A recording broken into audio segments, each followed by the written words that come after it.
Salut à tous. Dans cette vidéo, nous verrons comment créer un graphique à barre dans Excel. Ici, nous avons des données qui montrent des ventes annuelles d'un petit commerce par différents types de canaux. Représentons ces données sur un graphique à barre. Un graphique à barre dans Excel affiche des barres horizontales. C'est une option lorsque vous souhaitez comparer des données avec des étiquettes de catégories plus longues, car il y a beaucoup plus de place pour les textes à gauche des barres.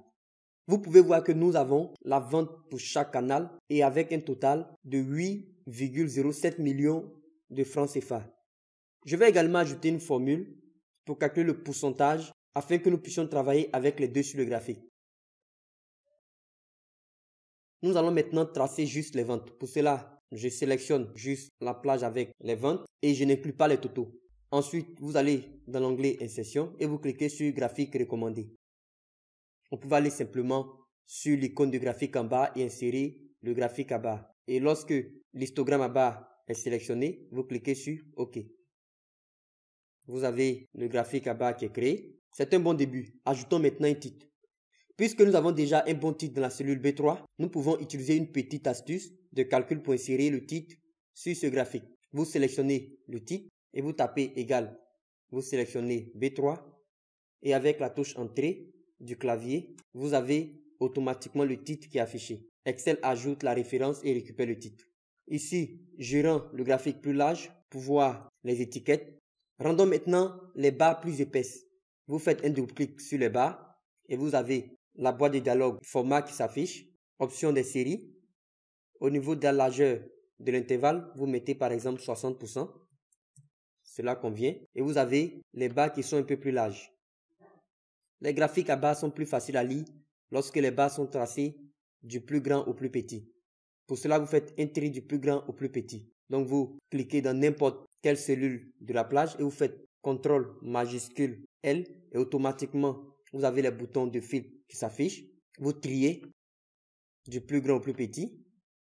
Excel trace les barres dans l'ordre inverse. Cela vous semble faux, mais cela a du sens si vous remarquez que les premiers éléments sur l'axe vertical commencent à l'origine et pas de là. En d'autres termes, l'origine est le début. Un moyen simple de gérer cela consiste à trier les données dans l'ordre inverse. Dans ce cas, vous faites du plus petit au plus grand. Excel placera ensuite les barres les plus longues en haut du graphique. Vous constatez que les étiquettes de l'axe horizontal sont un peu confondues. Nous allons les personnaliser. Vous faites un double-clic sur l'axe horizontal. Vous partez dans Options d'axe. Et par exemple, dans Nombre, vous venez et vous sélectionnez par exemple Nombre. Vous partez dans Option d'axe et au niveau d'unité d'affichage, vous mettez millions. Donc ici, vous avez les valeurs en millions de francs CFA. Ou bien pour faire plus simple, vous pouvez sélectionner l'axe horizontal et vous mettez ce code dans Code de format. Vous cliquez sur Ajouter. Modifions maintenant ce graphique pour afficher les pourcentages au lieu des ventes. Une méthode simple consiste à sélectionner le graphique. Ensuite, vous déplacez simplement la série de données de la feuille de calcul de la gauche vers la droite pour sélectionner les pourcentages. Vous constatez au niveau des valeurs de l'axe horizontal, c'est marqué 0% en millions parce qu'on avait mis l'unité d'affichage en millions. Vous sélectionnez l'axe horizontal, vous partez dans Option d'axe et au niveau d'unité d'affichage, vous sélectionnez aucune.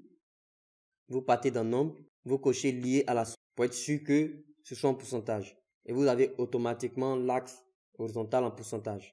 Donc vous constatez que sur l'axe horizontal, nous avons le pourcentage masse qui est à 45%. Nous pouvons mettre 1 pour être à 100%. Vous partez dans Option d'axe et au niveau d'Option d'axe, vous mettez par exemple 1 dans maximum. Et nous avons maintenant le max à 100%. Donc nous allons supprimer certains encombrements visuels inutiles. Pour cela, vous sélectionnez les lignes verticales qui représentent le quadrillage vertical et vous supprimez avec la touche supprimer du clavier. Ensuite, nous allons afficher le quadrillage horizontal. Vous cliquez sur l'icône plus. Et au niveau de quadrillage, vous cliquez sur la petite flèche pour plus d'options et vous cochez horizontal majeur principal. Et quand c'est comme ça, nous voyons bien une séparation entre les différentes barres. Et nous ajoutons maintenant les étiquettes de données. Vous cliquez sur l'icône plus et vous cochez étiquette de données. Vous sélectionnez les étiquettes. Vous pouvez les mettre en gras. Partez dans Accueil. Et vous mettez en noir. Vous augmentez la taille. Nous avons maintenant un graphique à barre simple qui représente clairement les données. Merci et restez connectés pour d'autres prochaines leçons vidéo.